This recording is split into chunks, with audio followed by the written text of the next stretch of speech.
Esse vídeo é uma continuação do Dicas de Planejamento de Viagem.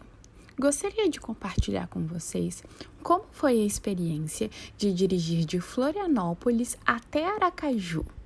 Irei contar os erros e os acertos da viagem, além de algumas dicas. Só para contextualizar, eu e meu esposo realizamos essa viagem em dezembro de 2019. Saímos de Florianópolis no dia 17 de dezembro, uma terça-feira, e chegamos em Aracaju no dia 20 de dezembro. Para início de conversa, uma dica que contei no outro vídeo necessita ser considerada: a quantidade de quilômetros dirigido por dia. Reconsidero ela, pois, na experiência que tivemos, é muito mais eficaz calcular a quantidade de horas que conseguimos percorrer por dia. No vídeo anterior, eu explico que seria interessante calcular a quantidade de quilômetros que vocês gostariam de dirigir. Por exemplo, 3.000 quilômetros em 3 dias. Então, terá que dirigir 1.000 quilômetros por dia. Atualmente, considero isso um erro, porque nem sempre irá conseguir dirigir os 1.000 quilômetros por dia. Existem muitas variáveis nas estradas, como acidentes durante o percurso, reformas na pista com siga e pare e questões climáticas, como a chuva, que faz com que os carros tenham que diminuir a velocidade. Recomendo calcular a quantidade de horas que deseja dirigir por dia. Assim, conseguirá ter mais precisão sobre o tempo que irá levar para chegar até o seu destino final. Além do que, você irá conseguir identificar quantas horas consegue dirigir por dia, pois ao longo que se vai dirigindo, as questões físicas vão dando sinais, como cansaço, sono, dores, que refletem diretamente no modo de dirigibilidade. Saiba sempre identificar os sinais de cansaço, pois eles influenciam diretamente na sua segurança e de seus passageiros. Muitos falam que as estradas são perigosas. Perigosos são os motoristas. Devemos ter atenção com os outros carros, motos e caminhões.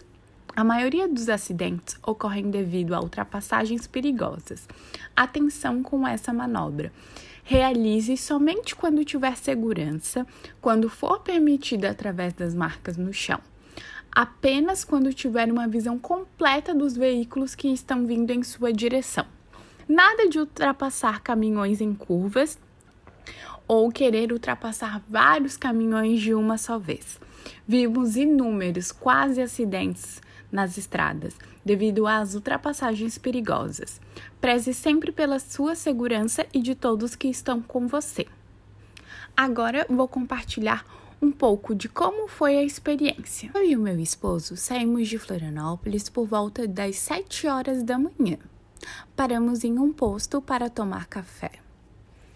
As estradas de São Paulo, Santa Catarina e Paraná possuem muitos pedágios, porém são duplicadas e apresentam um asfalto em boa condição. Há muitos radares, então recomendo utilizar o Waze, que avisa com antecedência aonde estão e qual é a velocidade permitida. O trânsito é intenso, com muitos caminhões, então tenha muito cuidado. Os postos em geral possuem boa estrutura, opções de alimentação e banheiros limpos. Chegamos em São Paulo no final da tarde. Estava chovendo e pegamos muito trânsito na Marginal Tietê. Não recomendo chegar em São Paulo no final da tarde, pois irá perder muito tempo. Melhor sair um pouco mais cedo e evitar o desgaste. Outra dica importante é tomar cuidado com os rodízios. Olhar o dia e o horário que a placa do seu carro não pode transitar em São Paulo. Por exemplo, o nosso carro possui placa de final 1 e na segunda-feira, em determinado horário, não poderíamos estar trafegando. Chegamos em Três Corações meia-noite. Estávamos bem cansados e já havíamos reservado o hotel com antecedência. Por isso, não recomendamos calcular por quilômetros, pois já estávamos cansados e forçamos demais para chegar no que nos propomos. Com isso, identificamos que conseguíamos dirigir, em média, 12 horas por dia, sem contar as paradas que realizamos para almoçar, tomar café, ir ao banheiro, tomar água e esticar o corpo. No outro dia, acordamos um pouco mais tarde, por volta das 8 horas da manhã. Tomamos café e caímos na estrada. Pegamos um trecho com siga e pare, então ficamos 3 horas parados. Minas possui muitos trechos que não são duplicados. Em alguns, a distância entre os postos de gasolina é muito grande. Ande sempre com um tanque cheio. Em Minas Gerais, postos grandes apresentam boas condições de alimentação, já os pequenos de média para péssima. Há uma ausência de qualidade de produtos e banheiros sujos. Minas possui bastante pedágios e alguns com preços acima da média e uma boa quantidade de radares. Final da tarde, identificamos que queríamos dirigir até umas 8 da noite. Então já comecei a buscar hotéis no Booking e dormimos em Governador Valadares. Acordamos cedo e seguimos viagem. Logo chegamos na Bahia. A estrada apresenta bastante buracos, uma quantidade razoável de pedágio e poucos radares. Há uma mistura de trechos duplicados com não duplicados. Os postos apresentam baixa qualidade de alimentação e limpeza. Busque sempre postos grandes. Decidimos dormir em Feira de Santana, pois já estávamos cansados. Reservei novamente o hotel pelo Booking. No outro dia, saímos cedinho do hotel com destino a Aracaju. Chegamos felizes. A viagem no geral foi tranquila, sem nenhum problema no carro.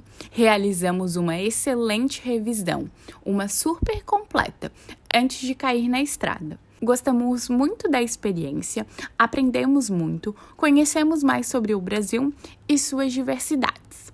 Organizamos uma playlist super animada para embalar nossa viagem. Foi gostoso observar as diferenças de vegetação e a arquitetura das casas conforme vão variando as regiões. Sobre a volta, voltamos pelo litoral, conheci Salvador, Vitória e Rio de Janeiro. Ficamos alguns dias em cada cidade. Foi uma experiência que valeu muito a pena. Nós repetimos essa viagem para o Nordeste em 2020 e 2021 também.